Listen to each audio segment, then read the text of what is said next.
Welcome to Colorectal Cancer Candidate for the Next Round. My name is Anne-Marie Wright, and I am privileged to be the host and moderator of this critically important session. The mission of the initiative is clear: to raise awareness on the importance of uninterrupted colorectal cancer screening and treatment, and to find strategies for strengthening health system resilience.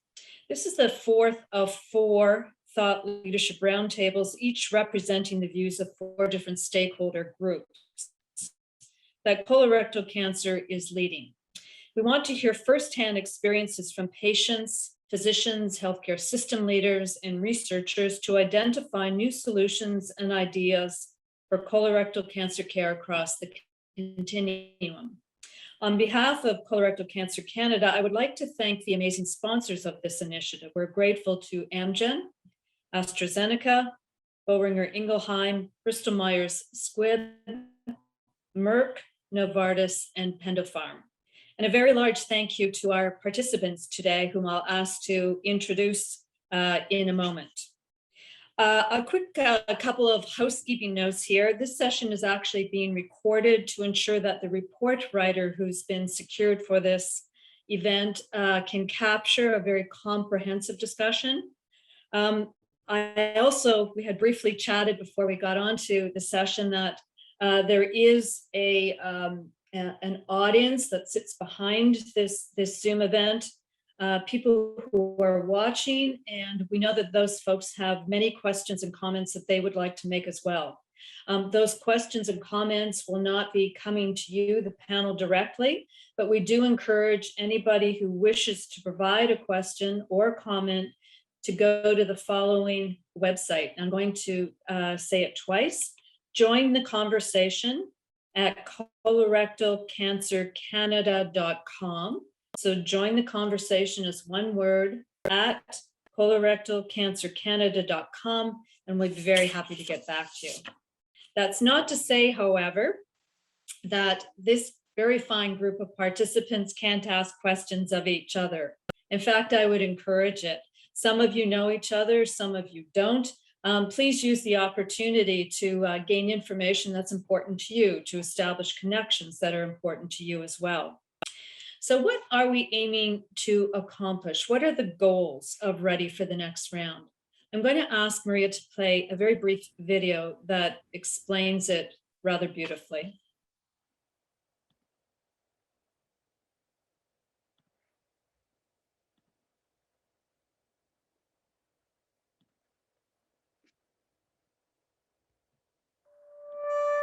The best chance to beat cancer is to treat the patient when they're at the early stage of disease. You want to get it early and you want to treat it early.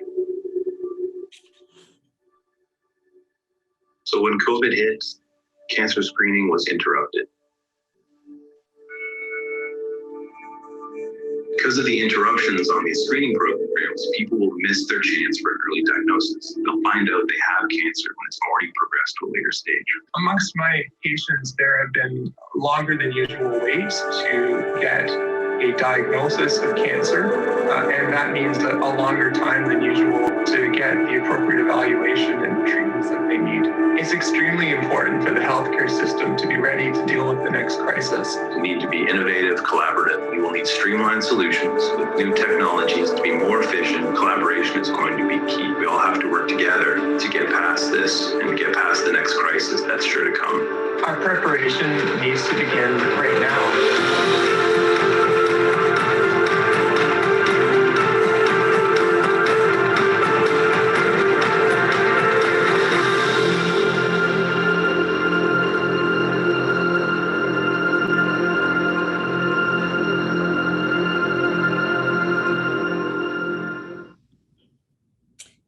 So just in case anyone thought they were seeing double, that was in fact Darren Brenner in the video.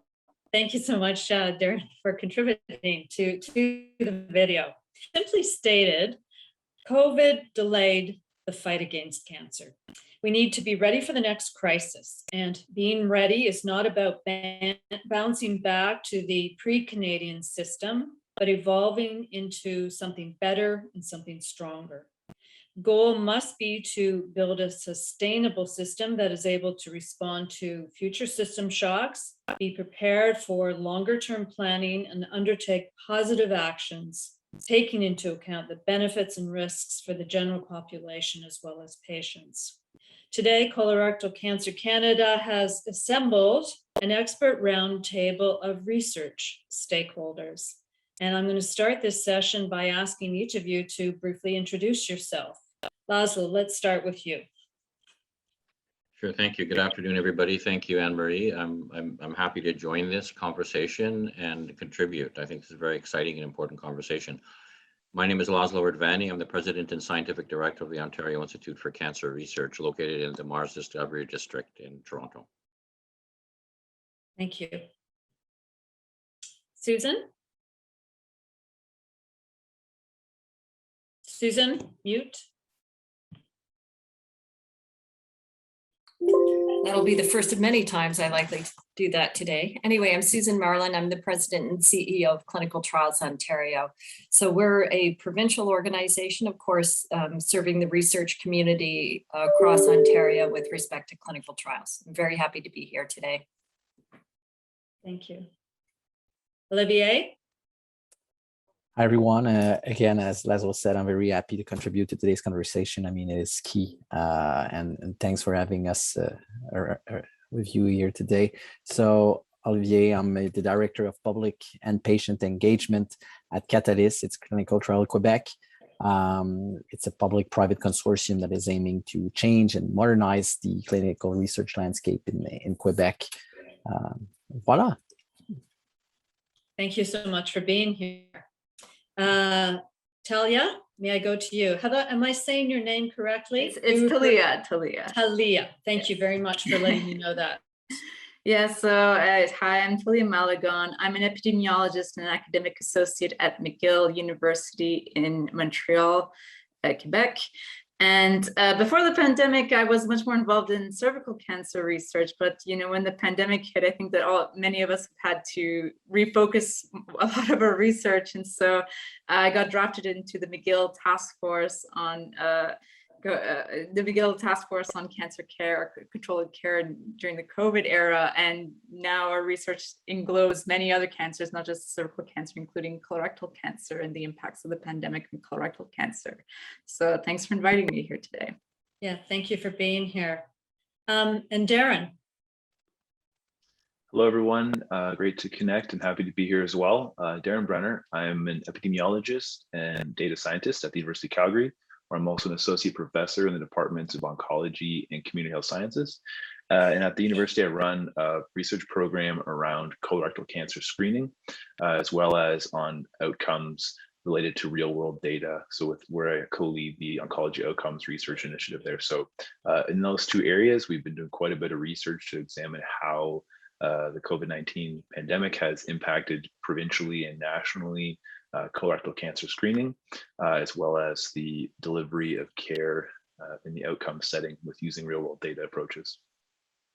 Yeah, thank you so much.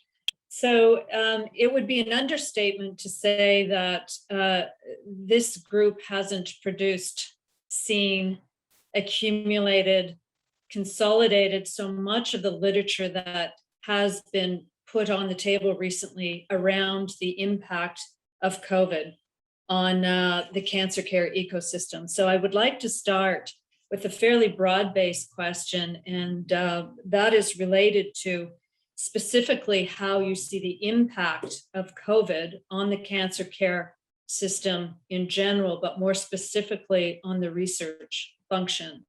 Talia, thank you. I'll get it right, I promise you. I was able to read your paper in the past couple of days that you mentioned in your opening. So perhaps I'll go to you because there was so much excellent summarized work done in that. Yes, so your question relates to, how COVID-19 has impacted research in cancer, yes? So yes. I think, it's been a major bomb on the whole research field because suddenly there was a lot of funding that was, liberated and put in place to study the impacts, not just of COVID-19, the actual disease itself, but the impact of COVID-19 on other aspects of healthcare, such as cancer care. And so it has led to many researchers reorienting their research to the impact of COVID-19 in their field, including cancer research. So that's what happened to us. We had a robust program in cervical cancer research, and now suddenly we're looking not just at cervical cancer, but all cancers combined and the impact of the pandemic on all cancers. So I do want to say that I think that that's been, for good or for worse, we don't say no to more research funding. And so I do think that this is something that has to be studied. And I'm very happy that there has been a lot of funding that has been made available to look at the impact of the pandemic on cancer. Definitely. Yes, 100%. So Laszlo, may I ask for your comments in that area? How has COVID-19 impacted your research world? Well, I mean, speaking from a more of an upstream translational research and a sort of a non-clinical, since OICR sort of bridges the discovery to implementation and translation in that, middle road area, I can speak from that perspective. I mean, certainly it greatly affected OICR in terms of having to pivot and redirect our research activities into COVID. And so a lot of our genomics and next-gen sequencing facilities and researchers quickly pivoted to COVID and quickly joined national and international collaborations and networks to collect and integrate COVID data in terms of sequencing and of course targeting and screening and tracing variants of concern. I mean, this was very critical. We didn't know how to do it. And of course, OICR stepped up with its sequencing facilities and state-of-the-art analytics to be able to help Canada and Cancogen and other agencies to track COVID. But it also, so we had to pivot away from cancer research. Certainly some of the trials that we've been supporting through 3CTN and some of the work we do with CCTG and also our clinical trials through our clinical translation theme were slowed down. Patient accrual was slowed down. We started a new window of opportunity clinical trial network that, some of the accruals slowed down. But I think as the pandemic sort of unfolded, I think a lot of the clinicians we worked with learned how to juggle and learned how to adapt. And I think the adaptability, is something that is amazing and should be lauded among our clinicians and healthcare workers because, although there was a lapse, I think we started to sort of build up momentum in terms of, increasing cancer, bettering the cancer care ecosystem and clinical trials. The other thing I want to point out is COVID also introduced some new research opportunities to us because I think one of the things that, we were dealing with is cancer patients are relatively immunosuppressed. And so we immediately started asking questions, well, how can we boost the immune response in cancer patients, especially, for them to get vaccines? And so we actually initiated some exciting clinical studies with CCTG on studying immunomodulators in cancer patients. And then the other last point I'd like to make is that it overall, in terms of the research system, COVID caused us to rethink how we do research. Because it caused us to really realize that we have to collaborate, we have to break down barriers, we have to share data and have a more seamless transfer of samples and research materials and research information across institutes and sort of develop more of a multidisciplinary, multi-institutional approach to research. Mm. Thank you very much for that introduction. There's several what I call springboards that we'd like to get into, Laszlo, particularly the last comment around innovation that's been brought to the forefront through the pandemic. I think the bridge into clinical trials and some of how that world has changed due to the pandemic. Susan, I'm going to give you the opportunity to speak on that. Yeah, thank you, Anne. So the perspective that at Clinical Trials Ontario that we had around the pandemic and how trials changed. It wasn't just to do with cancer trials, of course. Our programming supports our trials. So, of course, what we saw right away as soon as, the pandemic really hit in Canada was really a halt to all non-essential research. So we did see clinical trials continuing when care was an essential part of those clinical trials. So many clinical cancer trials did continue, but as Laszlo mentioned, accrual to many of these trials stopped. But at the same time, we saw this incredible proliferation of COVID trials, and COVID research, whether it was trials and research, and these were all multi-site studies that we were able to see through our system. Studies looking at understanding COVID, treatment for COVID, prevention of COVID. So that was really interesting for us to see. When we kind of took a step back and looked at things over the last year and a half, we did see a decline in non-COVID trial activity in the first 6 months of COVID, so trials outside of COVID, but it was only about a 10% decline in non-COVID trials, new ones coming in. But again, we saw this huge number of COVID trials starting. So in the first 6 months, I think we had near 90 multi-site studies come through our system in Ontario, which was quite impressive. However, when we went 6 months further along and looked at the last year, or which would have been, well, the first year of COVID, and compared it to the year prior, we actually had more non-COVID studies starting up in that first COVID year than we did have the year prior. And about half of those studies, so near 130 of those, were oncology trials that were started during that first year of COVID. So that was really encouraging to see. I think especially in the beginning of COVID, we were very worried about the impact that it would have on any trials that were not COVID related. But we did see that recovery, and we've been seeing it since. So that's in terms of what we were seeing in terms of the number of trials and the type of trials. But just to follow up on something that I think will keep coming back to during this conversation, is that we did see a big shift in how trials are being conducted. So when many of the studies stopped and many of the studies restarted, there was a big change in procedures that needed to be done, had to be done, so those trials could continue. And again, I think we'll talk about. Yeah, thank you, Susan. 100%. That's a great springboard. I wanted to give Olivier a chance to also comment on clinical trials from his perspective and some of the impacts that COVID had on research and your world. Well, first, as Susan just mentioned, the way clinical trials are conducted, there was a compulsory shift. Trials, as we know, with the on-site activity could no longer exist because participants and investigators and research team needed to observe social distancing. And even non-COVID related patients in some hospitals were not even allowed on site.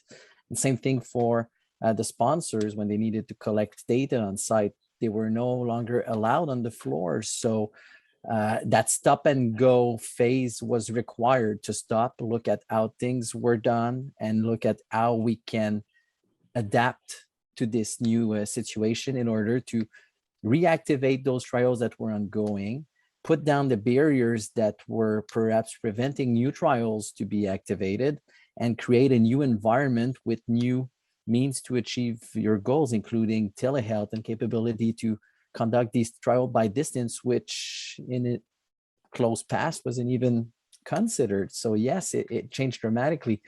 And Susan mentioned as well the important versus non-important, or COVID versus non-COVID trials.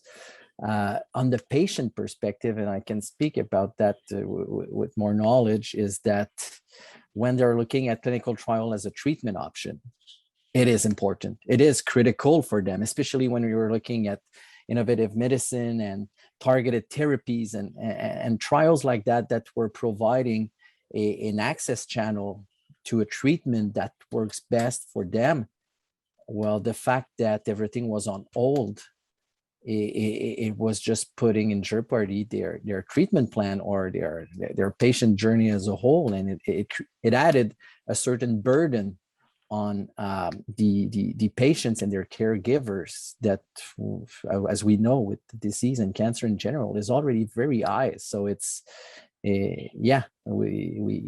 we're in a new era now, and it accelerated some changes, but really it added a layer of pressure on everybody in the clinical research environment, that's for sure.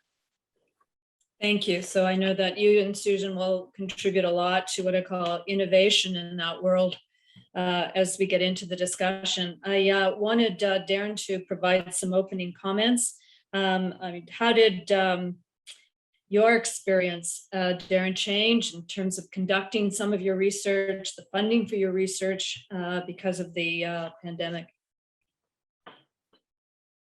So in terms of the actual ability to do research, we found that very quickly, the pandemic highlighted limitations in the process. So moving very quickly to remote processing within the institutions became a challenging endeavor as they sort of pivoted to do things remotely, all the permissions and requirements for data transfers and things like that. As Laszlo mentioned previously, it really is a challenge that existed previously and it's exacerbated. So there was quite a bit of a learning curve about how do we keep things at the same pace.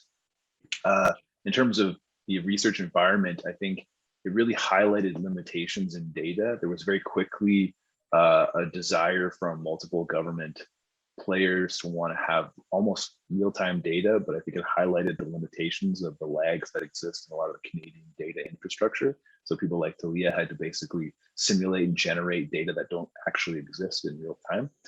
So I think that was a really important limitation within the research environment that we found. I think on the positive side, it really opened up a lot of collaboration and a virtual willingness to participate and take on more activities, more initiatives that previously would have taken a lot of in-person meetings, a lot of discussions. I think there was very much an openness to do that. And then I think the last part for my own personal research endeavors, I sort of found that we became more connected across the different phases of cancer research. So it seems that COVID seems to have touched every phase of cancer care. So where there was sort of silos around screening, treatment, oncology, rat oncology, I think they're all sort of related now in the sense that they're all been touched in a different way by COVID, all the way from prevention to treatment. So I think that it sort of shows a level of more connectivity in cancer care that never really was considered before, where there's one particular exposure, one particular factor that affects everything and everyone. So I think that sort of has pulled people together to a certain extent. So while it kind of highlighted a lot of the limitations in the actual infrastructure to do research and the data infrastructures, I think from the human resource side, it sort of highlighted and brought up the best in many. Yeah. Darren, I want to build on 2 points and go back to the group is, essentially as all the world moved from cancer research that was considered quote unquote non-essential into COVID research, what is the group's sense or understanding of the impact and the delay of some of those cancer studies that were going on? And part 2 of that question is there across that ecosystem related to prevention, diagnosis, treatment, survivorship, was there one or more aspects of that continuum that were more impacted by the drop in research than another? For example, were diagnostic research, or to your point, Olivier, treatment research, was that more impacting than something else in the continuum? So the question essentially is the delay in research and cancer research has got to have an impact. What is that impact, and did it impact and hit something across that continuum differently? Open to whoever would like to take the question on. Well, I maybe can start, and I mean, just a very short, and then ask everybody else to contribute. I mean, from OICR's perspective, again, we were immediately impacted by the clinical trials that we support, and of course, some of the biomarker analysis and the science we drive out of those patient samples and access to those clinical trials in order to drive the science forward. Because, I think oncology has moved more towards now a patient-centric learning system where I think we really rely more and more on really cutting-edge clinical trials to understand mechanisms of actions of drugs and biomarkers more so than animal models, although animal models are still important. But, we're very much, an institute that's in the translational realm and really depend on clinical trials access to patient samples. And I think that initially at the outset of the pandemic really dropped or went down to nothing. Yeah. But we rapidly pivoted again because a lot of our research in OICR is in genomics and computational biology. And so, you know, we were able to rapidly pivot and adopt with people working at home and able to still work, you know, remotely, you know, and didn't need to be really in the labs in that regard. But it did sort of impact that in the beginning. But as Susan also pointed out, I think as the pandemic went on, I think people learned to adapt, and slowly but surely, you know, accrual increased, and we're able to, you know, at least the trials that we support, able to get some of them started, although the accrual was slower. You know, one of the things that I think the other thing that I want to point this out, maybe you're going to ask this later, but I just wanted to get it in, is one of the critical things I think this pandemic highlighted is Canada's unpreparedness as a country to face major health crises, such as pandemics and other things. We don't have a DARPA, we don't have a BARDA here that can rapidly mobilize a workforce, a research clinical workforce, and a health and decision-making workforce that can rapidly be mobilized and solve problems through data sharing, rapid research, induction of rapid research and problem solving on an industrial, almost military scale. And this is something the US has. They invested literally over $1 billion into vaccines, got the vaccines right away. We were just fledgling with just our federal government trying to, you know, months after the pandemic started, getting even a vaccine advisory council together. We didn't support local companies that had amazing technologies. It was our response from a science technology was dismal. Thank you for sharing that so openly, Laszlo. I will tell you that having now run, this is the fourth group, this issue has been prevalent and well discussed in each and every stakeholder group. So I'd like to come back to that. May I go back to the question, which was really the delay in some of the cancer research that has happened because of COVID, the impact of that, and is that impact across the continuum more impactful at the preventative level, the diagnosis level, the treatment level? Is there any kind of understanding of that today? Well, I might just, sorry, Darren, go ahead. Olivier. Oh, well, we're two very polite guys here. So Thank you. I'll step in and just bounce back on what Laszlo just mentioned regarding Canada not necessarily being ready. There's the research that happened that was delayed, but it's all about also the research that didn't happen on time, that the community, the patient community was waiting for it to happen. Like a lot of cancer communities or rare disease communities were waiting for COVID-related papers to come out to say, hey, what's the imminent risk for me as a patient? What's the risk for me as a caregiver regarding COVID? How likely am I to go to intensive care unit if I ever test COVID positive? How can I prevent myself from developing complications as a patient? And these, and especially in the rare disease landscape, none of these research were conducted in Canada. They were relying on international research to bring the intel here to better assist them in their daily lives. So basically, they were putting themselves in a bubble until they have some news about the impact on their condition. And it's also something to consider with research. The research that never happened on our country has an impact as much as the research that has been delayed. So it's again, it's very patient centric, but it's quite something. Yeah, thank you, Darren. You were going to comment on that point as well. So I certainly agree with Olivier's point that the sort of gap in research that never occurred or patients were still waiting for. I was just going to reflect on our institute's experiences, sort of perhaps that's indicative of the broader situation as a whole, where those individuals that were doing sort of more just data-driven research, it was a quicker transition to productivity, whereas those where there's multiple connectivity, so multidisciplinary programs, precision oncology type programs where it requires biospecimens, patient contact, patient consent, sequencing or some laboratory medicine, bioinformatics, and then downstream translation. Those I think were the hardest hit because of the logistics required to figure out how to do that with safety protocols, with the legislation protocols and the policies of the universities and institutes and so forth. I think they're just now starting to sort of get back to the optimal volume and productivity in those areas. So I think the downstream impacts will likely be those precision medicine based approaches where getting novel medicines to the right patient at the right time are going to be delayed potentially in Canada because those are the most complex research designs, the most complex translation, the most complex implementation compared to individuals who are fortunate like myself, where a lot of what we do is data driven, can be done remotely, and it can be scaled relatively quickly in the virtual world.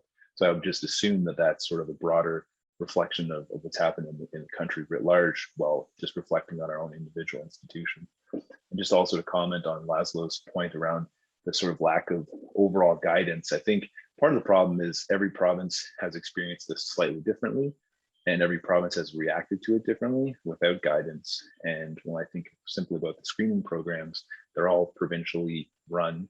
They all responded differently, and they all had different start times, stop times, plans for how to now go forward falls on the provinces. So whilst they're experiencing the same problems, they're sort of having to handle it differently because they're left to their own decisions to run, which I think is a challenge when something this big happens and we don't have that sort of overarching guidance. Right. And I don't want to put words in your mouth, Darren, but because it will come up later, the ability to collect data in a consistent fashion related to the changes that occurred and the changes that need to go forward. So we'll come back to that conversation because I know this is an area of your expertise. Susan or Talia, any comments on that you'd like to make here? Just thinking about the the interruptions and the delays and these sorts of things. For one thing, I think we're going to really understand the impact, as we go forward in time. I think to some degree we're still a bit in shock and still dealing, with the immediate impacts of the pandemic. So I think we'll learn a lot in future years. But I was just thinking, one thing that I think we really have an opportunity to learn about, whether it be with our screening programs, diagnostic programs, how we do clinical trials, is when these emergencies happen. Like, we had a broad framework, certainly in research around what do you do with ethics review and some of these other things. But the pandemic really gave us the opportunity to test those frameworks and to test those policies and to see how they really work. And what we found, certainly with working with our community, is that there was a lot to learn about things like, how do you ramp down research safely and effectively? And then we learned a lot about how do you restart that research again? Like, how do you do that safely and effectively? And I think, I wonder if we put that same lens, whether it be on screening programs or diagnostic programs, et cetera, if you do have to shut down, only do it where you have to, and how do you do it well and have good decision processes and frameworks in place, so you only do what you have to do. And then how are you able to reverse and restart and in a timely and efficient way, and know when to reverse and restart? Because again, I think we learned a lot about these things, and it will be our challenge to pick up all those learnings and put them in place so that we can benefit by them should anything like this ever happen again. And how, Susan, today are those learnings being consistently captured, if at all? So I can't speak for everywhere, but I know that in Ontario, with Clinical Trials Ontario, we've talked about collaboration already in this session, but we had incredible collaboration between our research teams and our ethics boards and our sponsors across Ontario, and they all work together to share information and best practices about things like the ramp down and how you shut down and do it safely and do it well.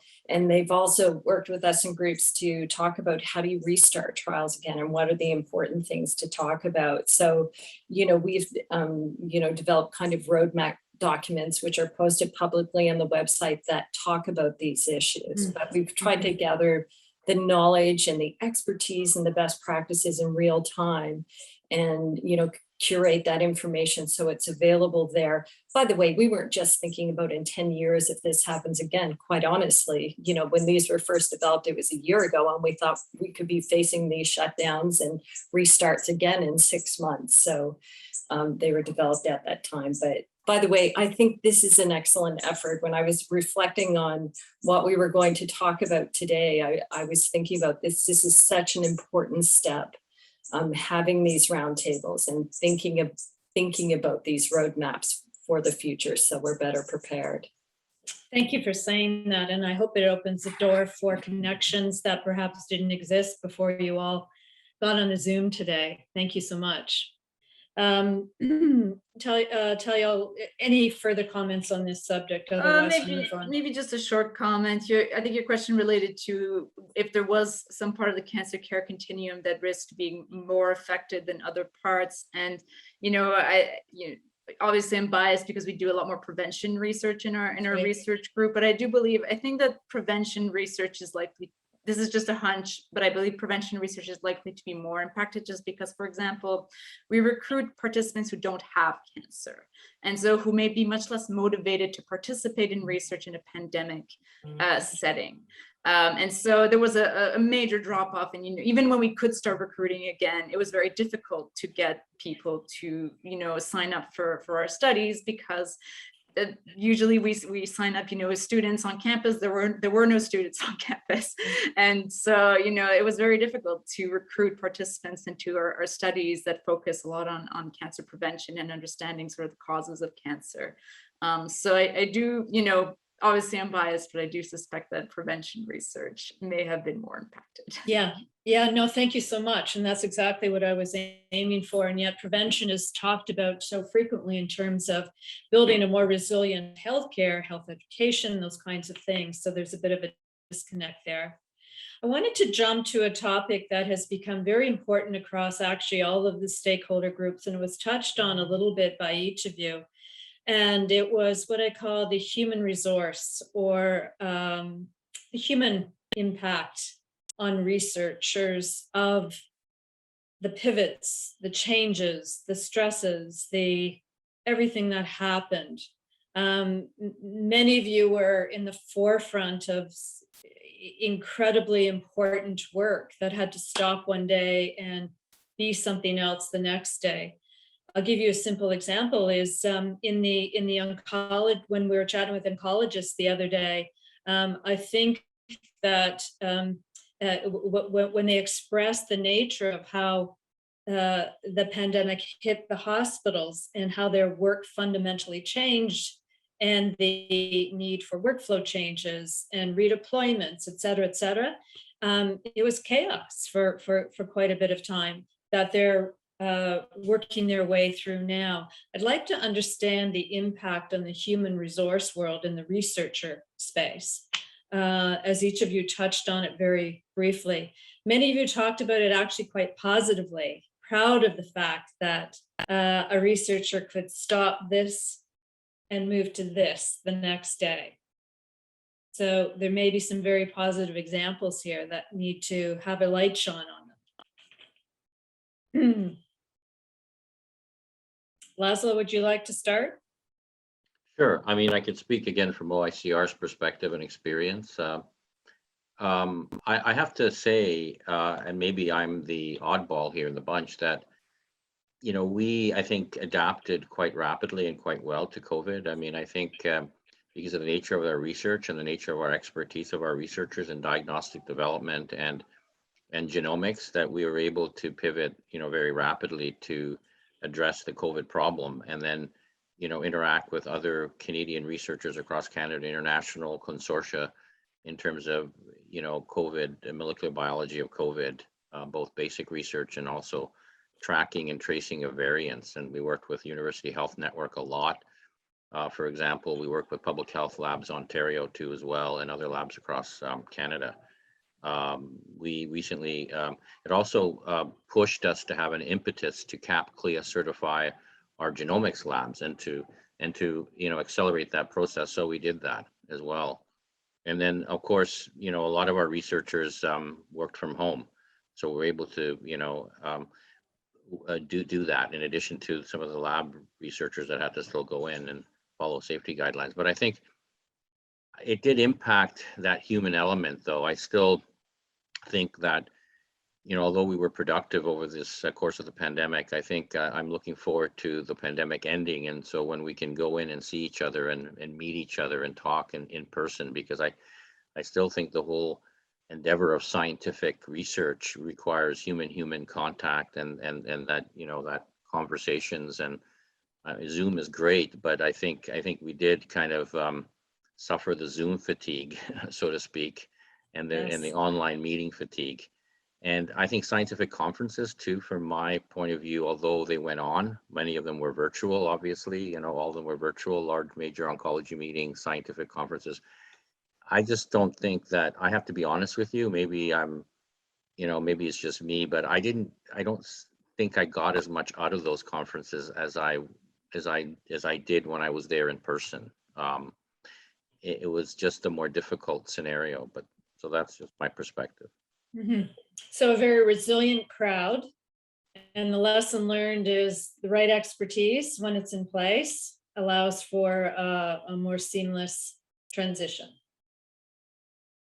Yeah. Is there any other comments people would like to share on that, Talia? Yeah, so I think that, working at a university, we see a lot of students come through, and unfortunately, I think that there was a whole cohort of master's students who were cheated a little bit out of their programs and who may not have acquired the research skills that they would have maybe had they had a more normal experience. Because for many of them, they ended up doing systematic reviews, or instead of doing more exciting research projects in cancer research. And so I guess it's it is challenging to integrate those students into your research group when you've never even met them in person, right? They were recruited after the pandemic started, and they finished their project during the pandemic, and they were part of the team, but you don't know them as well as people that you already had prior, that you had prior experience with before the pandemic. And so it's hard to recruit new members into teams. And so although, for people who are settled and established in a research group, it was probably easy. So for me, it was very easy to transition online, but to recruit new students and to integrate them into the group was very difficult, I think. Yeah. So the build on that question might be, as the oncologists talked about, the new generation of oncologists coming into the mix, has the pandemic had an impact on how quickly we can put people into an already resource pressured system effectively and efficiently? Is that a fair statement? Or what is? Yeah, well, it was difficult because impact? I wasn't in that position. We should maybe ask students who were in that position to answer that. But definitely, I think it is more challenging. Definitely. Mm-hmm. Good. Okay. Any other comments on that, on the human resource impact? Well, I may go back to the more within the four wall of clinic setting. Again, thinking about the scarcity of HR in the Quebec healthcare system at large. Even before considering clinical research, it is not a secret. We are having an important shortage of nurses and clinical employees in Quebec, and COVID didn't help because of people that were out of the hospital setting because they were sick, they were at home. Replacement, people were taking off their research duty to go to support ICU team units or other pulmonary health clinics and COVID related matters. Hence, it by default, because of HR, created a stoppage of clinical research activities, and it is still a struggle. Actually, today, this afternoon, our Ministry of Health has just presented a projet de loi mammoth, a mammoth bill addressing this issue. So it has impacted the way that clinical trials were conducted, or were just not even happening no more in some hospitals. So it is important. And in terms of the HR behind the funding, we mentioned funding in the first few topics. It may be a small portion, but there is some clinical research that are the result of charitable funding. A lot of patient groups raises money to finance investigator-initiated trials, and usually they pay off salaries of research coordinator or biostatisticians or resources like that. And with their funding went to zero because of their revenues that were basically absent from their philanthropic activities because of COVID, that no longer exists. And you know that these clinicians, they can't do that work on their own. They need these key workers to support the clinical research activities. So HR has been a huge component on why clinical research has experienced some downtimes in Quebec. Actually, in our perspective, at the patient perspective, obviously. I don't know if, pretty sure it may have been the case as well around the world or somewhere else in Canada. Yeah, and along the point that Olivier was making, I think one of the pandemic revealed the vulnerabilities in the system. Pharma funds, literally millions and millions of dollars worth of clinical trials in Canada.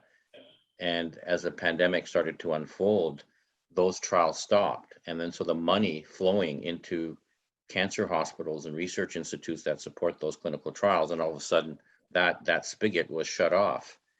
And as you guys may remember, hospitals like UHN and other large hospitals, I mean, they were like in danger of like having to lay off, literally hundreds of employees that are involved in these clinical trials. And so that's, again, another sort of element to this, and how do we mitigate that, and how do we, stop? So of course, luckily the federal government came in and injected some capital in order to save those jobs.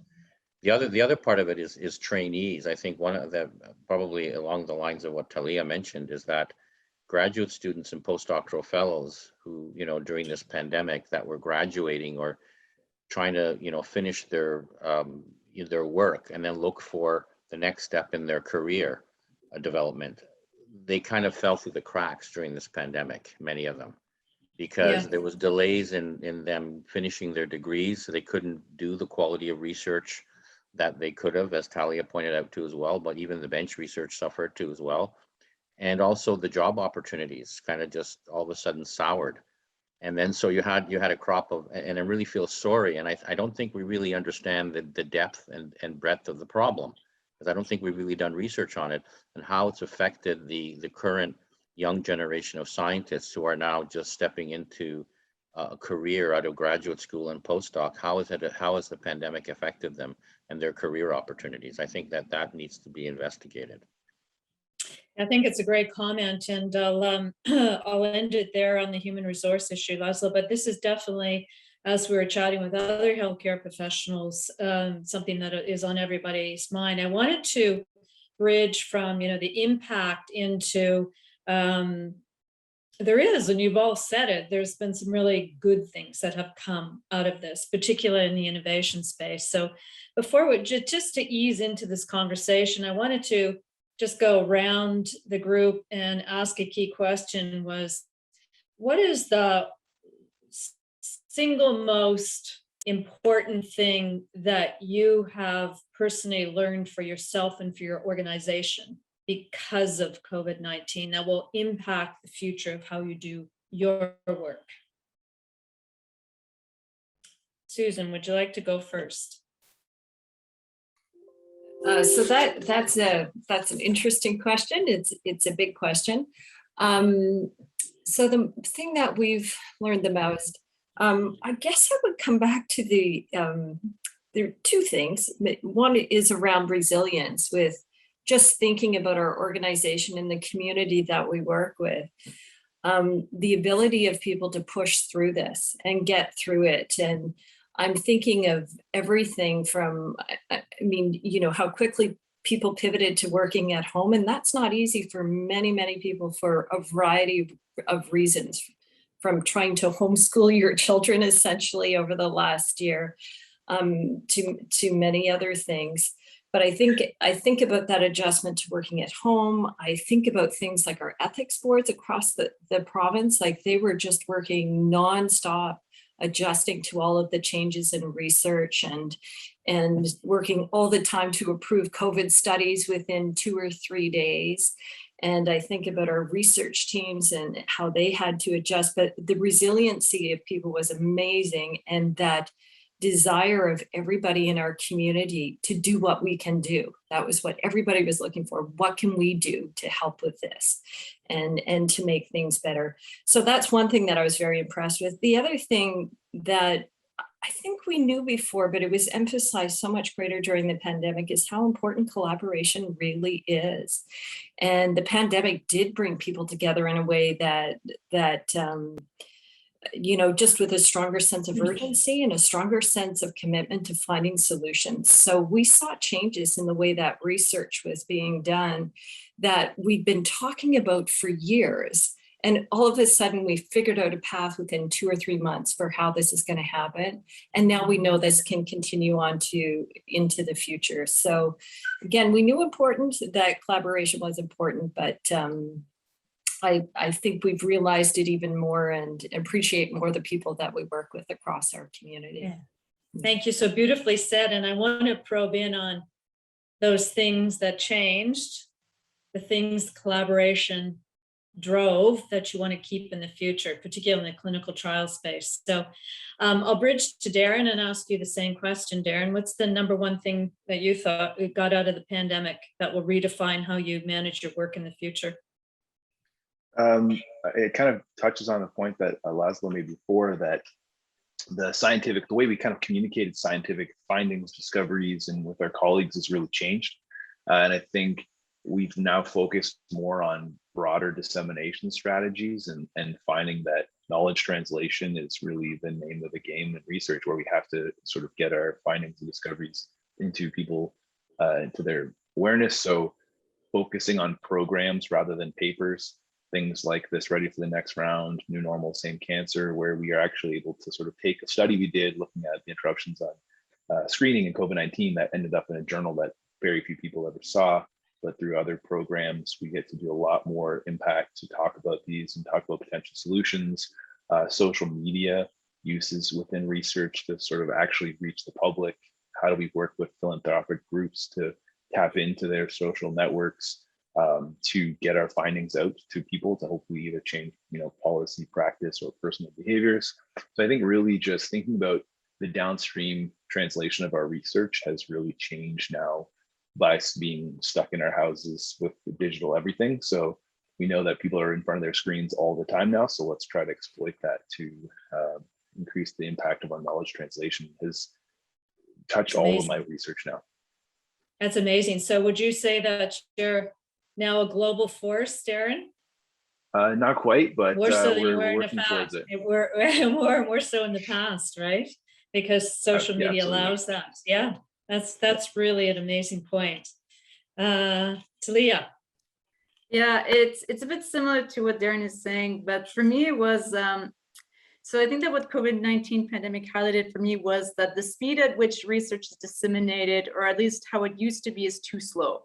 And I think that one of the wonderful things that's come out of this pandemic is, the multiplication of preprints actually.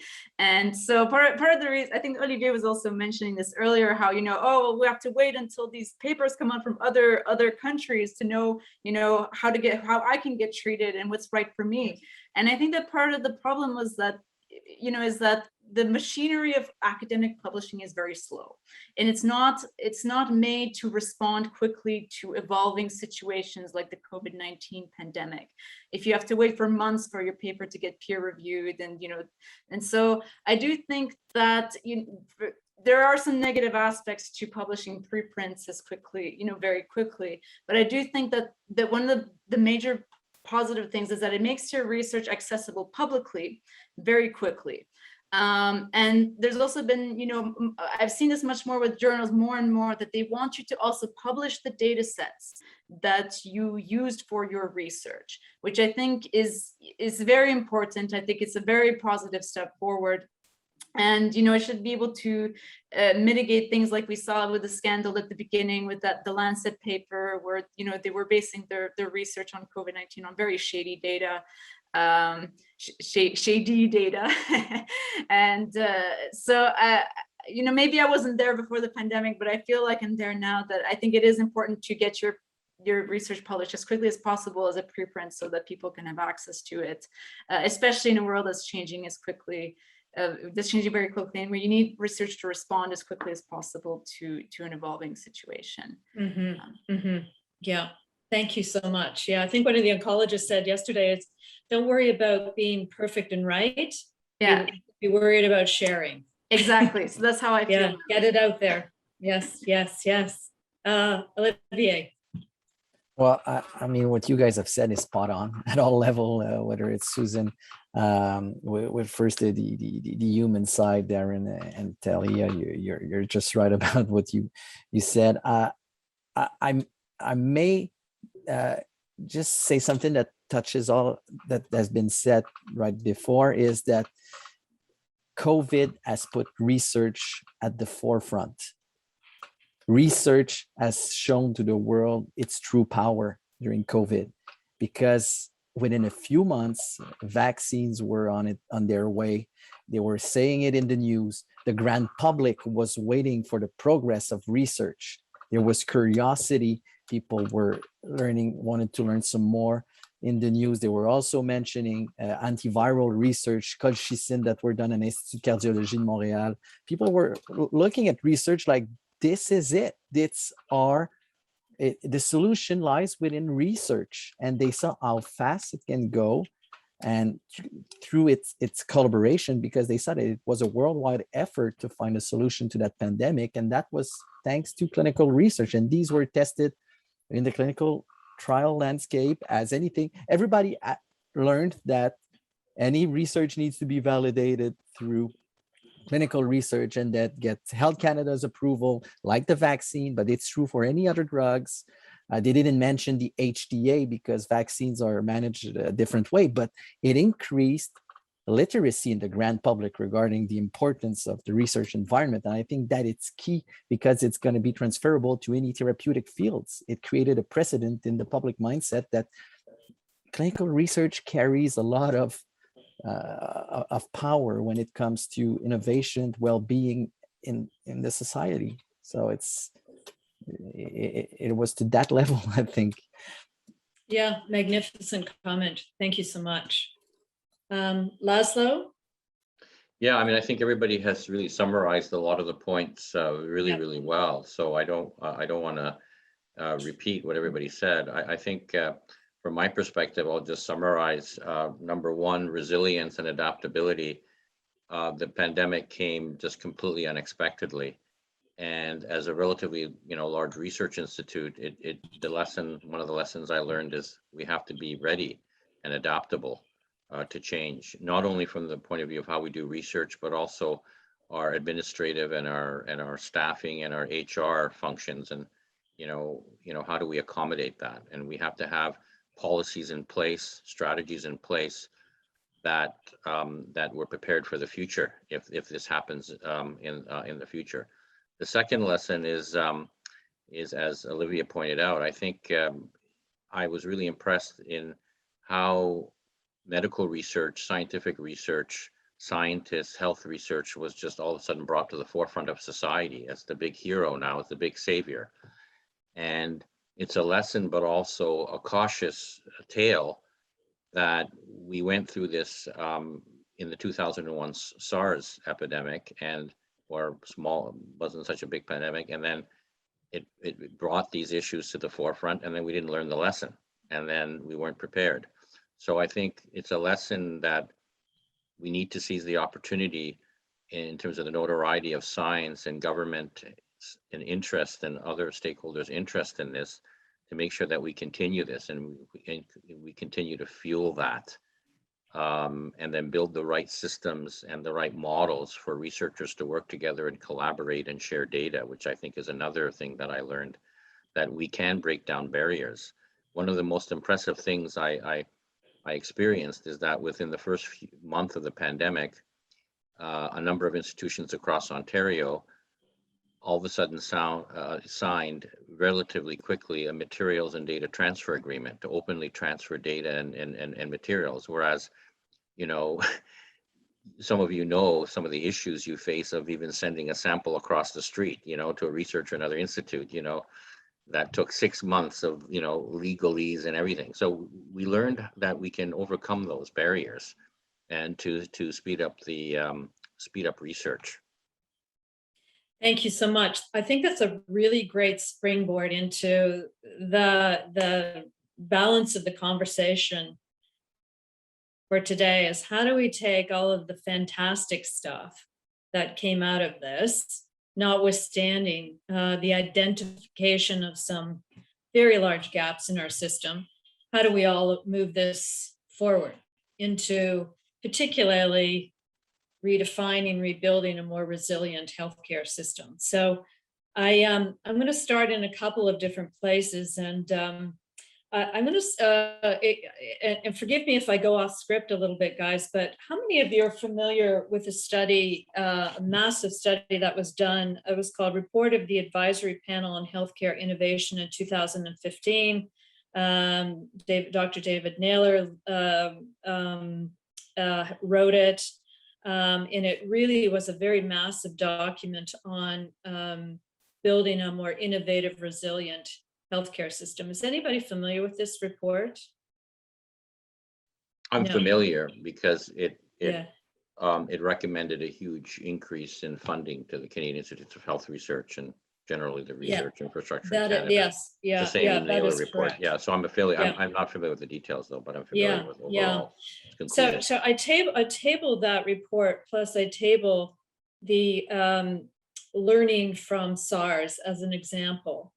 As you know, in many ways, solutions have been put on the table. In many ways, healthcare system suggestions, recommendations, et cetera, have been made prolifically for a very long time. But here we are today. We were unprepared again. So if we were to create an ideal system today, knowing that we've already got a world of information, a world of studies, et cetera, where's the starting place here, particularly from a research point of view? I would 100% agree. The world understood the value of research and defined our pathway forward. What are, if, we turn a page tomorrow, what is the first thing that needs to be done to continue to elevate the research world, knowing that there's been dozens of recommendations made around this in the past? I know it's a big question, but I'd like to begin to move the conversation into how do we, from a research perspective, build a more resilient system, knowing that a lot of the tenets of that have already been tabled historically. Laszlo, so maybe I'll go to you as you started the conversation. Yeah, I mean, it's a big, huge question, and it requires multiple parameters and multiple stakeholders, individuals, including government, the pharmaceutical industry, researchers, clinicians, patients, advocates, etc.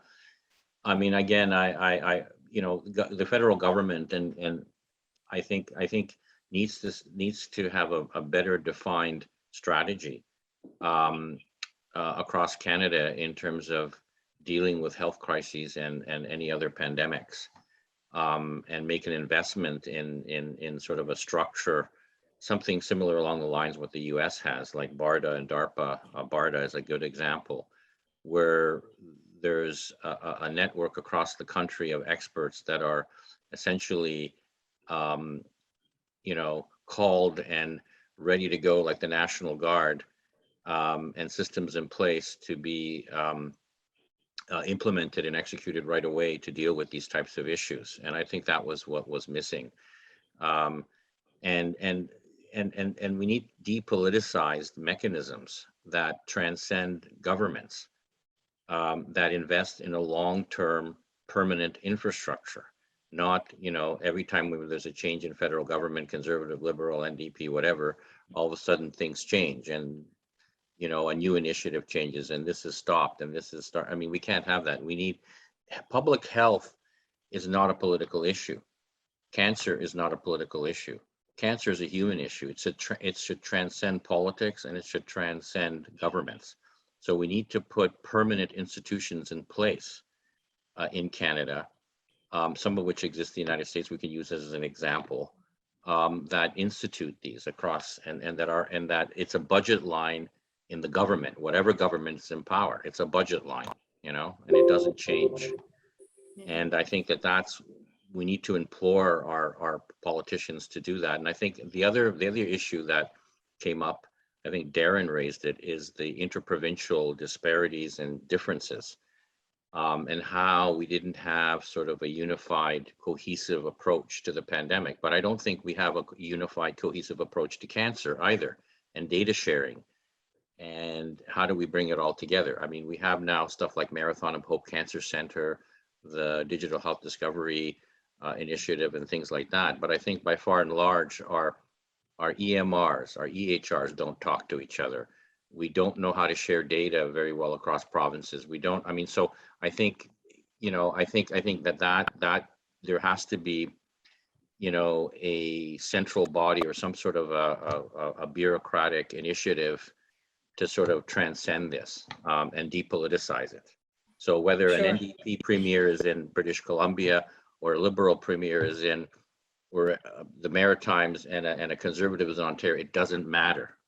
They talk because they want to solve a common health problem. So let's, I don't want to boil the ocean on such a big question, but maybe we can pick a starting place here, which is, let's call it data and information, because that's a world researchers know very well. There has been lots of discussions about consistent collection of data, making EHRs available to patients, et cetera, et cetera. As researchers, where's this decent starting place? And Darren, I'm going to throw the question to you, given your expertise. Even dashboards, consistent dashboards on a provincial basis in the cancer care system. I'll bring it down to data and cancer care and research. Yeah, no, it's a good starting point. We've sort of been thinking about how would we even start that work? And it comes back again to what Laszlo was mentioning around, we don't have a way to easily share data across provinces.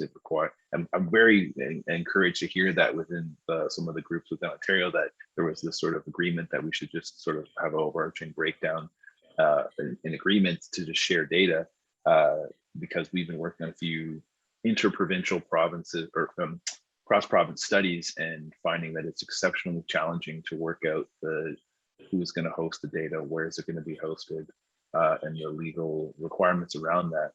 So I think that I agree, it has to be sort of a bureaucratic, perhaps not led, but guided or sort of anointed projects. Say this is a priority and there's funding available, and here's how you would access some of that funding, and here's what our end goal would want to be, and then figure out the solutions. I find that oftentimes those approaches can yield some solutions going forward. So from the cancer care system perspective, dashboards have been challenging because, as you mentioned, Anne-Marie, there isn't even a sort of minimum requirement reporting. There are some initiatives within CIHI and things like that where they tap into different administrative databases that we can pull out sort of the common denominators of variables across provinces. But I think it will have to start with some investment to provide to the sort of research community to think about what are those variables, and the clinical community as well, what are those relevant variables. And then I think we could start to build some of those dashboards using that as an example, or motivating example at least, to sort of think about, okay, what are the requirements from a privacy legal that have to happen? Where would this be hosted? What are the minimum requirements? What are the legal requirements to have to do that? And then we can start to move forward to that. It's going to have to be sort of piece by piece. I think it's a challenging task into itself to do it within one province, let alone across provinces. But I think if nothing else, COVID's given us the impetus to show that there's a huge gap here that we need to address. if we want to be able to come up with any solutions in a meaningful time frame when the next thing happens. Yeah. And so if I could wave a magic wand for you, Darren, and make resources, whatever it is you need to pull exactly what you've suggested together, what would that be? Is there, I'm sure that you do a lot of academic collaboration now, but it needs more. Well, I think it needs the investment from multiple stakeholders in the government, but as well as external, to make sure that we're collecting the right types of data, that it's not just a sort of internal only data set, that there are many people who want to know or to have questions that need to be answered or would like them to be answered. So it would be investment in people and the infrastructure to do this safely, transparently, and going forward in a prospective way. If we're always chasing old data, we're never going to really get to where we need to be. As Laszlo mentioned, that a lot of the provinces are already developing EMRs or EHRs for various cancer care components. That's a starting place that could be linked together. There's a few data initiatives within the research community, sort of pan-Canadian data strategies that are starting to be developed. And I think those are going to be a really important starting point to leverage, to hopefully generate excitement, to get some funding from government and industry to try to make this happen with pilot projects that can be built on to go forward. So people and the sort of things that are required will have to be funded. So to answer your question, lots of funding to support people and the digital infrastructure that's required to make this a reality. Great, thank you so much. I'm going to come back to you, Darren, and to Leah, you as well. I want to understand types of data that we have now versus what you want to get in the future to help things. But I want to bridge this conversation back to Susan and Olivier on clinical trials and outside of data. I mean, we've sure learned a lot about how clinical trials better differently. And I'd like to hear both of your perspectives on that. I'll start. So, when the pandemic hit and, essential trials continued, non-essential research stopped, but it did eventually restart. There were still so many restrictions around who could enter hospitals, who could enter clinics, when and how. So it really did force this decentralization of clinical trial activities. So I'm sure that Olivia saw many of the same things that we've seen in Ontario, which is moving to e-consenting and remote consenting and remote monitoring of clinical records. We've seen great examples of direct delivery of investigational products or drugs directly to patients' houses. We've seen lots of things like this, off-clinic services, virtual visits, follow-up visits, home care nursing, etc. So a lot of those things have changed. And, again, I think what's really nice about this is it's moving trials to a more patient-centric perspective, like bringing the activities more to the patient rather than the patient or the participant to the center where the research is being done. And that's a very good thing. But I do want to come back a little bit to how your question started with, which was around the healthcare system and in terms of research, how do we improve things? And I mean, we hear this all the time, but we really don't have a healthcare system. It's a very fragmented hodgepodge of things that happen. And we really don't have a research system in Canada. And I think one of the things that we've been lacking and has been touched on already by Laszlo and Darren is really the infrastructure and the continuing infrastructure to conduct the research that we'd like to conduct and conduct quickly. So, when COVID hit, we saw places like the UK being able to get trials up and started in multiple sites across the country within days, like the same trial, because they had infrastructure through the, can't remember the organization, but the UK Health Institute organization to do that. We've never really accomplished that here in Canada, having that infrastructure. What we tend to find is our research is funded by project. You apply to CIHR, and even with the big data sharing platforms that we're seeing, some of those are CIHR funded. And I don't know, do they have 5 or 10 years funding? but what happens after that? So we've not done a very good job about really putting our money and resources behind things that we talk about, like integrating clinical care with research, like research being part of care, because we don't have the money and the resources. Hospitals are funded to provide care, universities are funded to educate students. And research money comes from bright researchers and research teams that apply for it and compete and are able to get it and bring it in for a period of time.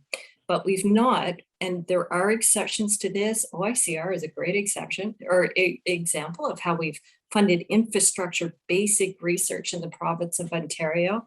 But I would say things like that are fairly rare. And even with places like OICR and CTO, I think we both remain hopeful every time we go through our funding request and cycle.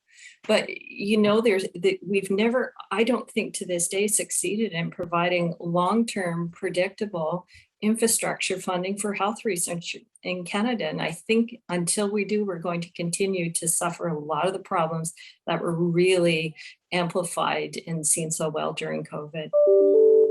Yeah, I mean, OICR, sorry, I don't mean to butt in, but we're in a situation where every few years we're like, are we going to survive? Are we going to get our next check from the government so we don't have to shutter our doors? I don't think that that's a long-term strategy for stability and for healthcare in a country. I think we need to do better than that. I agree with Susan. Very good points. Yeah. And so may I understand, OICR actually is I'll call it the best practice infrastructure that one could take forward across the country. I don't want to put words in anybody's mouth, but that's how I process, Susan, what you've said. Is that a fair comment? It is a fair comment in terms of what they do and like the need for that consistent, approach to conducting research and a long-term research program and the investment in people you have to do and their scientists. But again, OICR is one of the many organizations across the country that we've defined packages of funding, and you just hope that you get renewed the next time around. It's like a lot of the NCZs. Thank you so much. That was passionately stated. I want to take you back to clinical trial innovation, the modernization of clinical trials. Lots of great stuff happened as people were innovating on the fly. Maybe you want to keep some of those things. Maybe you don't want to keep some of those things. I'd like to hear from both you and Olivier about what, Olivier, I'll give you the floor on how you did adapt, what worked, what you'd like to keep, what you think is worth building on as we modernize the process. Well, what COVID brought is what the compulsory need to adapt. You had no choice to look at solutions, otherwise you stop. It was there was that kind of a survival aspect to the change requirement. And yes, there's a need, and it really resonated with me what you guys just mentioned about the infrastructure in order to get the right data at the right place with the right level of standardization to get as many people on board, but the right level of flexibility to make it resilient enough so that it can sustain on the long run, regardless of the situation. There's that for sure, but there's also a lot of little quick wins that were achieved thanks to COVID. Acceptance of telehealth. Just in Quebec, it was very conservative in the way it was delivering healthcare and clinical research projects to the population. It forced the system to change and accept that way. A delegation of medical acts to other healthcare professionals that created more capacity within other professionals to carry other tasks, and that includes research. It allows that. Otherwise, you would always have these fights between colleges that says, no, this is our turf. No, this is our turf. No, well, that's everybody's turf at the moment. It's a question of survival. So they were actually collaborating. They were forced to collaborate, and that's a quick win, and that will sustain. If you also look at the simple fact that research, and again, it's going back to the fact that this is seen as a solution and not necessarily an item on the expense budget in the centers. It changed the perception of it. So all these quick wins, I think they're required. they're now belong to our ecosystem, and these brought up research to a place where it wasn't necessarily before, at least at the clinical level, and it prepared the ground for more upcoming innovations. If we look at IT and business intelligence, AI in healthcare, there were a lot of resistance from the hospital settings when it came to change or avenue technology coming in. Well, the vaccination campaign was a basically IT-based exercise where they developed its own system within a few months to make sure that this was implemented fast and efficiently, and it worked. You know what? It worked. And very little complaints from the public, because the acceptance from the public was there as well, because there was by default a sense of openness toward that solution, because that's the only way possible. and it kind of, I'm pretty sure this will create a precedent that will perhaps mitigate the resistance to change, the natural resistance to change that the healthcare system used to show in the past. We achieved a lot in not a lot of time over the last year and a half. Mm-hmm. Mm-hmm. Yeah, very beautifully said. And so from a clinical trial perspective, though, Olivier, adaptive trials, decentralized trials, can you tell me what your learning for the group is on those things? Well, the decentralized model, where it was a model proposed in some papers, it was an option. Well, with COVID, it has been tested in the real world. A lot of centers that were perhaps refractory to decentralized research looked at it and say, hey, it's kind of working. Team units working in autonomy, it's working. So it allowed to test runs alternate way also, and see that, there's other way to do clinical research, and it works, and let's keep the best of both worlds. Mm-hmm. Mm-hmm. Do you think we'll be doing more of them? Is this going to be adaptive trials, decentralized trials? There'll be more the norm than not? Time will tell, but obviously it showed that it's a model that is working in the real world. And as much as we're going, and if you're looking, because we're really cancer focused at the moment, but if you look at rare diseases where you don't necessarily have, and there are rare cancers as well, but the rare disease context is kind of perfectly applicable to decentralized trials, because it allows to broaden your recruitment pool and make trials available to other populations. You're no longer limited to an hospital setting. So your genetic syndromes, all these trials now can be available to a whole country, and not only a given point of contact in an hospital setting. So there's a lot that can be taken in the future from this model. Fantastic. Susan, do you want to comment on that as well?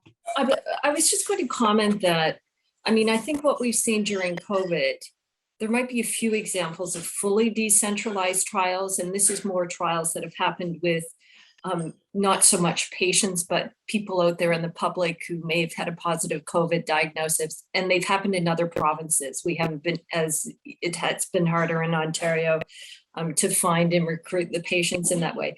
But what I would say is what we're seeing is trials that have decentralized activities within those trials, right? Whether it be the remote consent or sending the drug directly to the patient. So I think those decentralized activities will continue into the future. What I don't think we're ready for is fully decentralized trials with patients with conditions, or maybe even healthy people in the population yet. And I say that because I don't think our regulatory agency, like our regulations, are quite there yet in all respects. I don't think issues like principal investigator oversight is completely worked out yet. I don't think we've worked out all of the data sharing issues that we need to work out to have the data flow seamlessly between, patients being cared for in different locations for different parts of trials. But I think decentralized activities will continue, and we'll keep to working on those other pieces. But the other thing I'd just add quickly to that is that, the preferences of participants is so important in this as well. So when you think of a traditional clinical trial for a cancer patient, they would go to the cancer center and they might get their treatment at that time. They would see their research team for a follow-up visit. They would get their blood test. And if they needed imaging done, they would have that all done at the same place at the same time on that month 3 visit. If we start parsing those activities out, one of the questions we keep having to ask is this the best thing for the individual? So staying in connection with participants and understanding their preferences when it comes to decentralized activities will be very important. Yeah, thank you so much. You both, Olivier and Susan, gave us a couple of launching pads into, I'll call it data sharing, and what is oftentimes talked about is, first of all, the types of data we want to collect, and particularly patient-reported outcomes, and the future, the importance of that as we come out of the pandemic and look for redefining ways to do things better. So Darren, Talia, I'd like you to comment on the different types of data that we think are required coming on the other side of this, and specifically patient-reported outcomes. Darren, would you like to go first? Take that one? Yeah. Well, unfortunately, I don't do a lot of patient-reported outcome research, so I'm maybe not the best place to answer this question, unfortunately. Okay, fair enough. But I would love to hear, and maybe we'll pass that back to Darren, but I would love to hear about the types of data that you think are going to be more useful in the future versus what it is we're doing today. Right, now or after Darren? How about Darren, you go? Sure. So just sort of tying it back to the concept of sort of interprovincial, what's relevant, I think within all of the EMRs that are being developed, at least I'll give sort of Alberta specific experience, the relevant data will be collected, they'll be stored. And I'm thinking of with the cancer care sort of continuum, screening data will be readily available. And then sort of the diagnostic pathway data are being collected passively. And then from a treatment perspective, we know surgical, medical, and radiation oncology data are being collected. And now, I think in Ontario as well, and I'm going to assume through other provinces, patient-reported outcomes are being collected at the time of diagnosis and repeatedly throughout the patient's journey. So, and those are going to be incorporated into the digital data collection environment. So I think I definitely agree that we see the effect of measuring patient-reported outcomes has an effect on patient experience, as well as some hard patient outcomes like overall survival and progression-free survival in some settings. Those are being collected. They're being sort of part of this digital data environment. So I think there is the potential to share those across jurisdictions and to think about that broader data sharing perspective nationally. So in terms of the types of data, they all exist. They all are being collected as part of the sort of provincial initiatives through all the ministries of health. The only question is, how do we share those? Where could we store those? Does it have to be a federated model where there's sort of a third party that oversees the transfer and sharing? Or is it something that has to happen organically through the research community? And that sort of ties back to what we were talking about before. Right. Thank you. Talia, your views on data? Yes, so I think that there has been a call, there's a lot of interest in trying to find data on how the pandemic has impacted people from different socioeconomic statuses and from different ethnicities. And unfortunately, I think that in cancer research and in research in general, epidemiological research in general in Canada, we don't do a very good job of collecting that data. So we don't know, it's very hard to tell how the pandemic has impacted the cancer care of people who are in more marginalized communities, because in many cases we don't collect that data.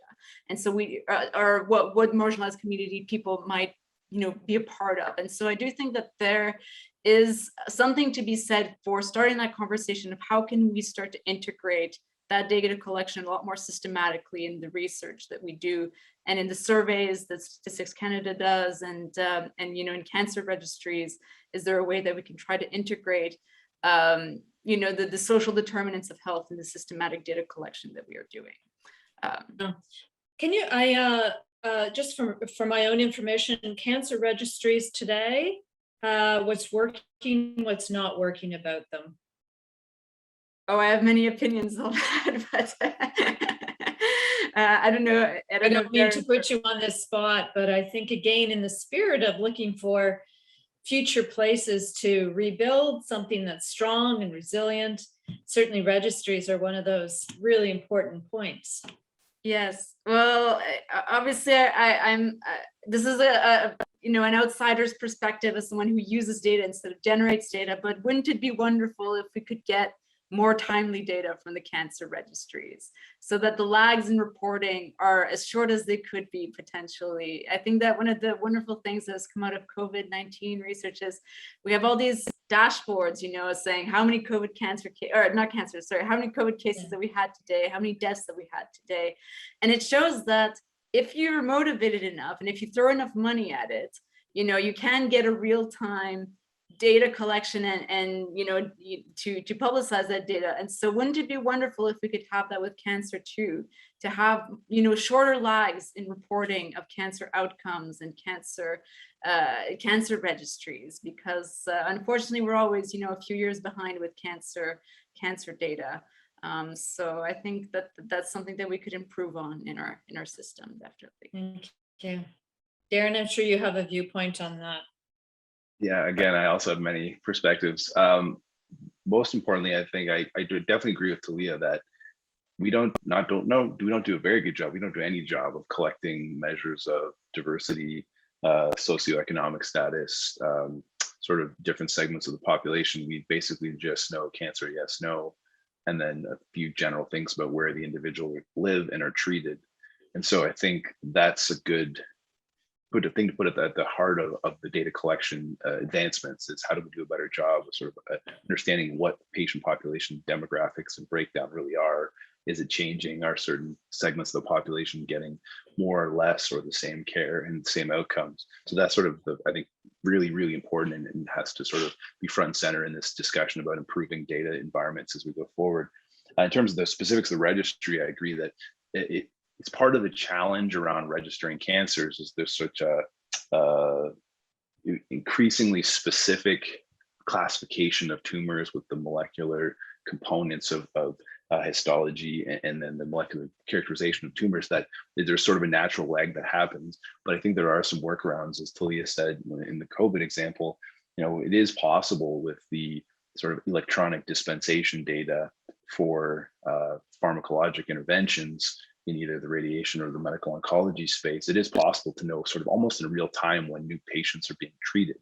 So without using the actual registries, it is theoretically possible to sort of have a similar approach where we know a specific agent is given for, say, stage 3 colorectal cancers. We know that would indicate a new person has been treated in Mississauga or Edmonton or something like that. So it is theoretically possible. I think that really matters when we start thinking about innovative. I imagine one of the sort of considerations around COVID is, are we still keeping up to date with the availability of innovative medicines for patients? And so if you think about how we could use data like that to sort of think about, okay, are we getting them in real time fast enough to ensure that those are being provided to patients, and are they sort of, is that a barrier? So thinking about things like outcomes-based agreements as we go forward to sort of make sure that we're keeping up with the rest of the world to making sure patients have the availability to those data, or to those medicines using data. So I agree that if we throw a lot of brain power and funding at it, I think we could find some solutions like individuals have done for COVID in terms of tracking data nearly in real time. Thank you. Laszlo, have you got any thoughts on this? Different kinds of data that need to be collected, barriers that can be removed today, or at least in the near future, to move forward the kind of vision and future that Darren and Talia have outlined? Sure. I mean, again, I speak as a cancer researcher. perspective. I think, for example, I can give you an example of a rapidly deployed data integration network in Ontario, the Ontario Health Data Portal that came up really as a result to address the COVID problem. And that really rapidly in real time collected data on the incidents, people with COVID, their clinical issues, imaging data was collected because of pneumonitis and other issues as COVID complications. And I think that that is actually a great start. And I think this is, again, maybe perhaps another positive thing that came out of the pandemic, because now there's discussions of expanding the OHDP. And we've been talking with INDOC and other IT entities to sort of now expand COVID into other health realms, namely cancer. And so, and that would be a really huge asset if we can do that. And then, you know, somehow, as Talia mentioned, then be able to share data more through CCO and Ontario Health more rapidly. I think we need to build the systems right from the grassroots hospital systems that crosstalk with centralized databases that then simply when somebody punches in the data, it links into and uploads into a secure cloud data lake, whatever, that could be then accessible to designated and pre-designated approved researchers. So again, the other thing is from a precision medicine point of view, I think we also need to remember that we're entering the realm of precision medicine, which is biomarker science-driven, molecularly driven medicine. And in addition to collecting clinical data and just cursory fundamental genomic data, we need to be able to set up a system that crosstalks and able to collect multi-omic proteogenomic data in real time. And I think that has to be part of how we build these data integration systems such that tacking these things onto the OHDP. We've had discussions with the OHDP and INDOC and others to like, how do we now front load already consideration of integrating interoperable multi-omic data in addition to the clinical and imaging data that's going to be and already is collected. So I think we need to start thinking about that. And then the other thing is, as Darren pointed out, is I think, you know, interoperable EMR, EHR systems with, you know, that speak the same language, where a nurse or a clinician or whatever would have a common framework in terms of downloading patient clinical information. And this is standardized, or at least a portion of it, such as M-Coder that's been developed in the United States, and we're adopting it to some of our research programs across our national consortia. And you know, in integrating some of these data standards such as HL7 Fire, et cetera, and then having the EMRs, at least to a certain extent, starting to build that crosstalk. Not, we can't boil the ocean at once, but at least have shared elements of data collection across jurisdictions. I'd like to actually congratulate Alberta at this point, because you guys managed to link together all your EMRs, EHRs, you know, which is a huge, you know, accomplishment. I mean, if Ontario, if we would be any near that state, that would be fantastic, but we're not. So, if I could just add, the one fully decentralized trial I saw came out of Alberta. And it was so Darren, you you must tell them what the secret is then. I wish What I was the had secret could take any sauce? credit for it, but I have nothing to do with the design, rollout, or selection of the EMR platform. But I do know that it's facilitating lots of research in the province, and I agree with Laszlo that I think that if we can think about how do we centralize and link these together across the country, it's a lot of the work in terms of within each province, in terms of centralizing and standardizing the reporting and collection of data. It's sort of the work's almost done to a certain extent for most of the sort of, if you think about the lowest denominator of clinical variables you'd want to have for a given patient population, it's kind of already being done at the local level already. Mm-hmm. Thank you.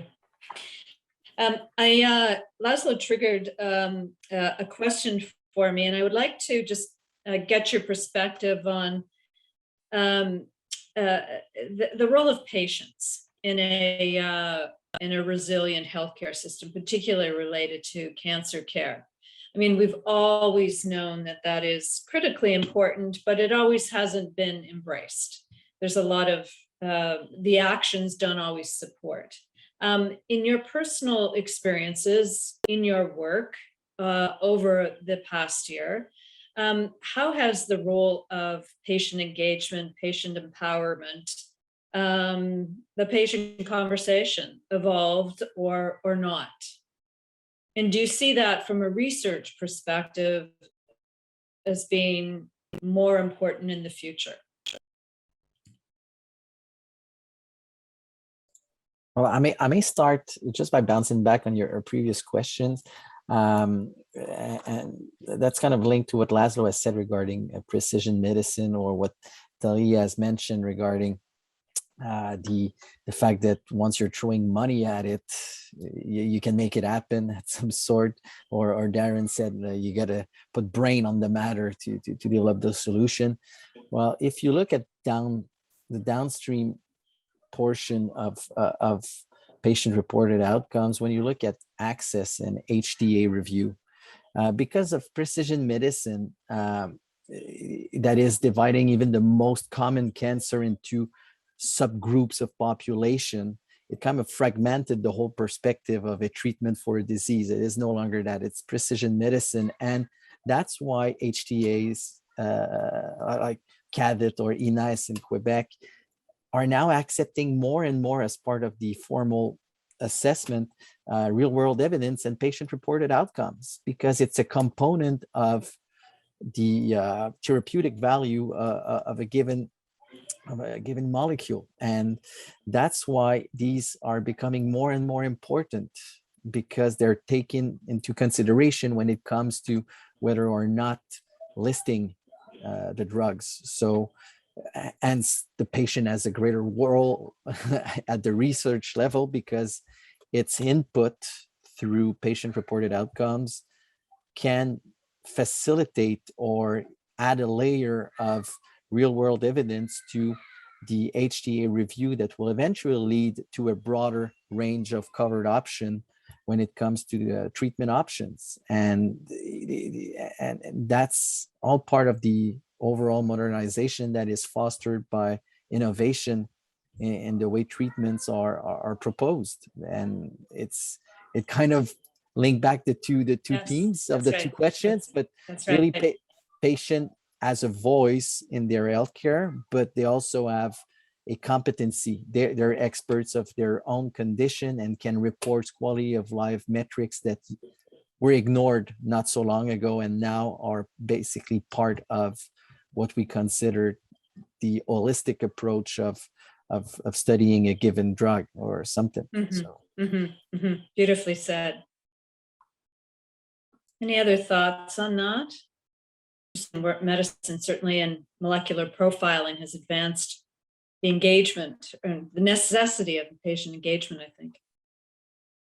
I might just add, within our oncology outcomes group, we just convened our first meeting last night of our patient and family advisory council, where, as I mentioned before, sort of we're thinking more about the end product of a lot of the research, which typically ends up in some KT materials targeted at either the public or patients, that sometimes includes digital applications, digital tools, and what we as data scientists might find usable or applicable. I think in our few examples, we found that actually it wasn't as user friendly, or didn't have the right messaging, or the way we were presenting the data was not sort of landing with the target audience. And so we found that going forward, we're going to engage with patients and family members, so sort of more public, to make sure we're presenting the data in the right way, generating the tools in the right way, such that they actually will get used, so they don't just turn into sort of digital paperweights that we are very proud of, but are still not really used. So trying to turn sort of a standard framework, how do we do that? And so to do that, we've actually convened this group of patients to bounce ideas off of and make sure we're presenting things in the right way as we go forward. Yeah, really, Yeah. that's very, it sounds simple, but it's quite novel and amazing. Yeah, OICR also has as part of our strategic plan, we took patient engagement and partnership very seriously. So we, just like Darren mentioned, we have now a patient family advisory council that's led by Antonia Palmer, who's been really active in the field and meets regularly, et cetera. And now they help review all our research grants through all our RFA mechanisms. There's a process in which they will be involved in the review of the project progress as well, of the scientists and the clinical trials as well. Well, along Olivia's point, one thing I wanted to mention is that we're living in a realm of very complex precision medicine where ever increasing combinations of medicines and new immuno-oncology agents, et cetera, come up.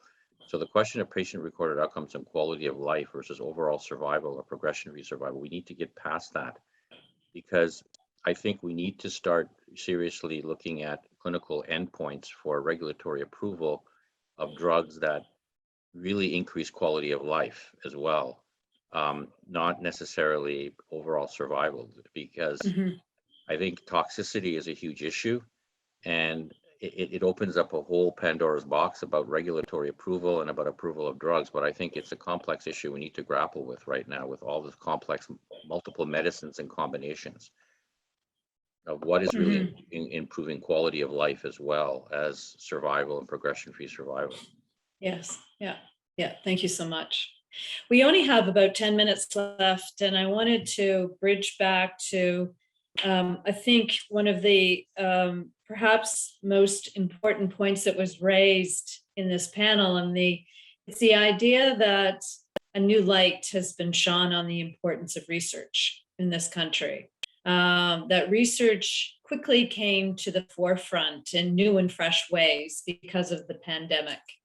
And so the question I want to put out to all of you, outside of the concept of some sort of national infrastructure that's required to gather and create a collaborative around research, is how do we continue this momentum in a non-COVID world to support and continue to invest in important research in this country around cancer care particularly?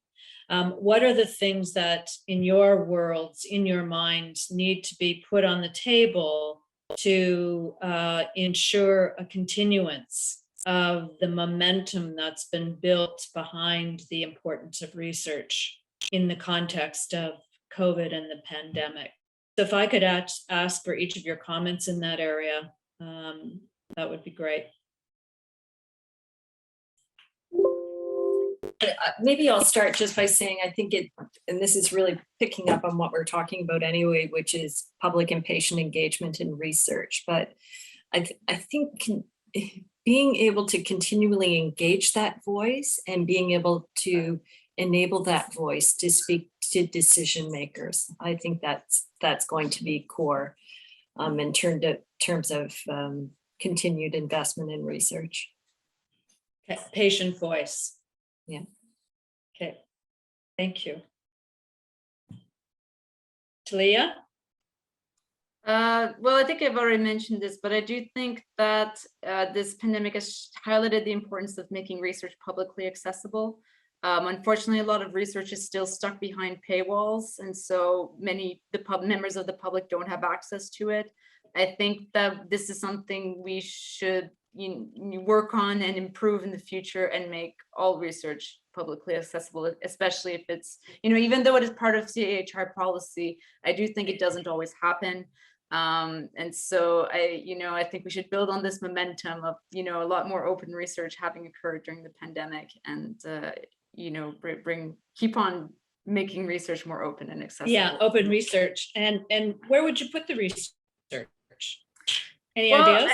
I think that the focus on publishing in traditional academic journals may be, if not a thing of the past, but it should be something that we should rethink. And that there may be other ways to get our research out there that, could still be vetted by other members, by the scientific community, but that are not behind paywalls. And that, that I don't know what that model is exactly, but I think that it is a conversation. Yes. Well, there was, I think Darren mentioned, it was interesting, non-perfect research was shared through social media. Yeah, so things like that. Maybe social media is part of the answer. Yeah. Yes, all worlds lead back to social media. Olivier, would you like to comment? How do we keep the Yes. research, investment in research, the light that God shone on research and the importance of it in this country alive? Well, it's as Susan mentioned, it is not only the burden of making it shine is not only on the searchers or the investigator or the clinical research teams on their own. It's a whole. It's a very holistic approach. Patient and public, once engaged, make it punch way above its weight in terms of rayonnement. Excuse my French. It's but I love the punch above its weight. Oh, well, I'm sure our medical writer in the attendees, Redmilla, will find her way with my rayonnement, but she'll find the right translation. Hi, Redmilla.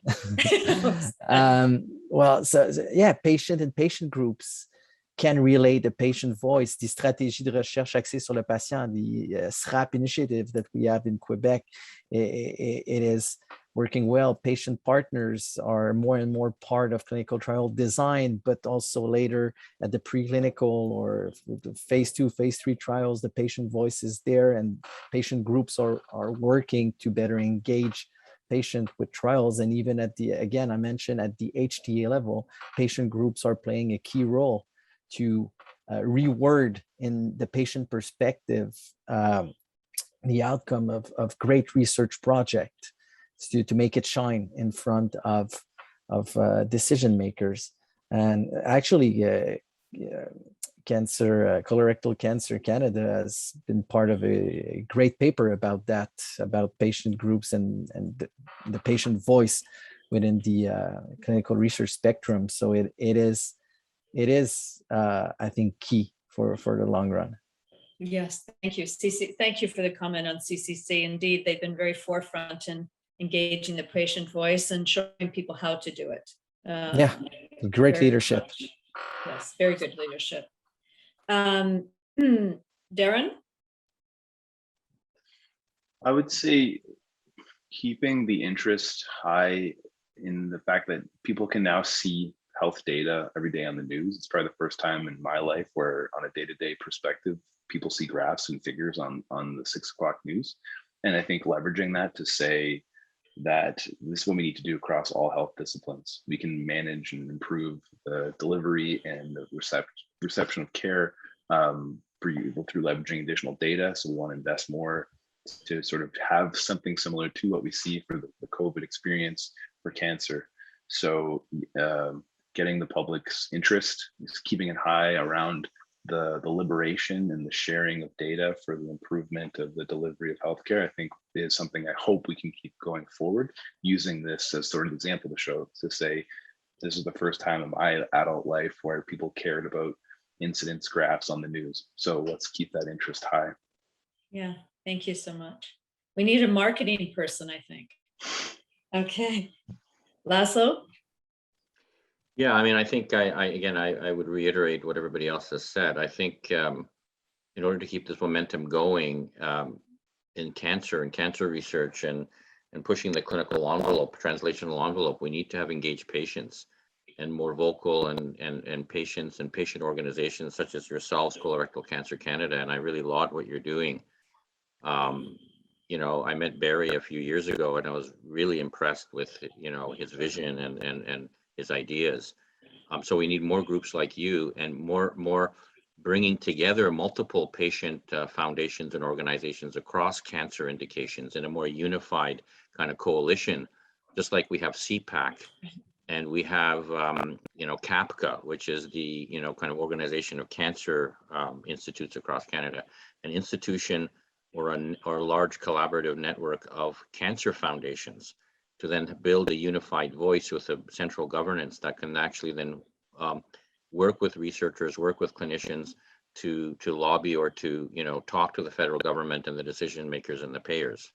I think would be very, you know, important, and, you know, and continuing our grassroots efforts on the ground at all research institutes such as ours, and engaging patients, because then it snowballs as time goes on, Mhm. and it becomes a mass movement across the country.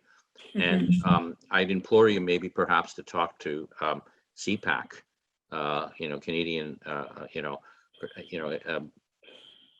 Coalition Against Cancer, because they've outlined a 20-year roadmap, and they had recently a large workshop about a year and a half ago. And one of the visions that they're driving is a mobilized nation, against cancer, with a mobilized society that wants to participate in clinical trials and wants to participate in research and realizes that research is part of care. It's not just some add-on little esoteric thing that you may encounter or may get access to through a trial. That trials and research are part of healthcare. And I think that this is sort of the attitude that hopefully together through a coalition with CPAC, cancer foundations such as yourself teaming up, can try to build this momentum. The other thing is we need to bring in the pharmaceutical industry as well, because governments listen to pharmaceutical industry. They wield big bucks. And so we have to do things in unison and in collaboration with the pharmaceutical industry in terms of developing unified synergistic messaging. So when a pharmaceutical company has a commercial on television for Opdivo or whatever, they should also have a commercial that says, you know what, we developed Opdivo because of the collaboration and the work we did with the clinicians in your country. And without those clinicians and without those patients, this drug would never exist. You never hear that messaging. People don't hear that messaging. Yeah. It's hidden. It has to be front and center so people recognize it. Mm-hmm. You do raise a very important issue that is certainly on the horizon related to this resilient system, and that's public-private partnerships. Does that have a particular, is there a particular impact or need from the research community in terms of driving those kind of partnerships? Is the imperative behind those in research bigger than it might be somewhere else? So are you asking me? Just because you. Or I can lead other people to answer that question. I think there has to be, again, a grassroots and just public-private partnerships are very important here too as well. And in driving this. And I think there's and I think pharmaceutical companies do understand it. There's CFIN, for example, which Amgen is really interested in real world data collection. For example. Yes. We're at time, folks, and I want to respect that. Is there any other final thoughts that anyone has to share before we sign off?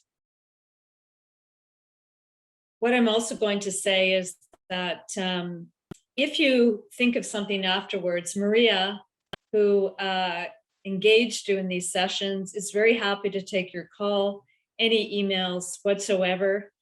We will share with you the report before it gets published so that you can add any additional comments or make any changes that are important to you. So we have now engaged you in this process with many thanks for your time, your incredible and generous openness to answer some pretty tough questions, I have to say, beautifully and magnificently. So I'm going to wish you all a great evening and thank you again on behalf of Colorectal Cancer Canada for participating today.